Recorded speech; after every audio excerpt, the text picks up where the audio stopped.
আজি আপোনালোকক এগৰাকী কণ্টেণ্ট ক্ৰিয়েটৰৰ লগত চিনাকি কৰিম। তেওঁ বহুত জমনি জমনি ভিডিঅ' বনায়। তেওঁ আজি ব্যক্তিগত জীৱনৰ কথা সুধিম দেই। তেওঁক আপোনালোকে দেখিলে কিমান বছৰ হৈছে যেন লাগে। তেওঁ আপোনাৰ বিয়া হোৱা কিমান দিন হ'ল? বিয়া হোৱাটো ক'ব নোৱাৰিম, নিজৰ বয়সটোও ক'ব নোৱাৰিম, কাৰণ এই দুটা একদম লুকুৱাই থ'ব লাগে। বয়সটো মানুহক কেতিয়াও ক'ব নালাগে, বিশেষকৈ ল'ৰা দুটা। কিমান বয়স হৈছে? আৰু মোৰ বয়সটো নকওঁ, গম পাইছোঁ। দেখাত সৰু ছোৱালী যেন লাগিছে নে বাৰু? আপোনালোকে কমেণ্ট কৰিবাচোন সৰু সৰু লাগিছে নে দেখাত। কিন্তু মোৰ নাতি এটা আছে। আপোনাৰ প্ৰেম বিবাহ হৈছিলে নে? মানে মোৰ প্ৰেম বিবাহ একদম মানে পিৰালি কাষৰে দেই। আপোনাৰ মোবাইলৰ দিনৰ প্ৰেম নে চিঠি দিনৰ প্ৰেম? চিঠি দিনৰ। কেনেকে প্ৰেম চিঠি মানে তেতিয়াতো মোবাইল নাছিলে ন, আৰু মোৰ মানুহজনৰ ঘৰ একেবাৰে মানে আমাৰ ওচৰতে, মাজতে অকণমান পথাৰ আছে।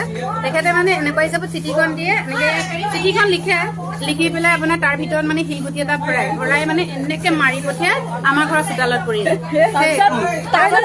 চিঠি যে পঠিয়াই সেই চিঠি আপুনিয়ে পায়নে নে আপোনাৰ মোৰ মায়ে পাই গৈছিলে, কিন্তু মায়ে এইফালে বিচাৰি থাকিলে এইখিনিত পৰিলে বুলি চিঠিখন অকণমান আগত পৰিলে, বাচি গলো। তাৰপিছত এদিন মানে বহুত খাইছিলো, উপায় নাই। কিমান বছৰ ভাল পোৱা হৈছিলে? মানে ভাল মানে তেতিয়া অকমানি টিকলি নহয় জানো, ইমান এটা গমেই নাপাওঁ, সৰুতে গুচি গলো। সেইকাৰণে ইমান সোনকালে নাতি দেখিব পালে। বহুত সৰুতে বিয়া হলো, মানে সেইটো মই ভাবিবই নহলে। এজনেই আহিছিলে লাইফত, এজনলৈকে গুচি গলো। এতিয়া সংসাৰখন ঠিকে আছে বাৰু, একদম ধুনীয়া।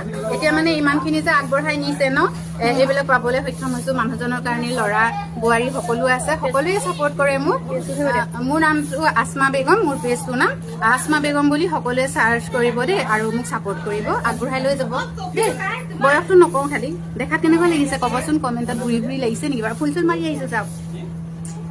নিজকে সজাই খেলে সদায় ধুনীয়াই হৈ থাকিব। সদায় নিজক সজাই মেলি ধুনীয়াকৈ ৰাখিব লাগে ন, বয়স যিমান হওক নহওক। সদায় ফূৰ্তিত থাকিব লাগে। সকলোৰে মানে ভিতৰি দুখ আছে ন, দুখটো থাকিবই, তাৰ ভিতৰত দেখাই দিব নালাগে। সদায় মানে ষ্ট্ৰং হৈ থাকিব লাগে ন। এজনী মহিলা হলো বুলি মানে পিছ পৰি থাকিব নালাগে একো ক্ষেত্ৰতে। সেয়াই আৰু পৰিচয়টো দি দিলো। অশেষ ধন্যবাদ, আপোনাক লগ পাই ভাল লাগিলে। Thank U.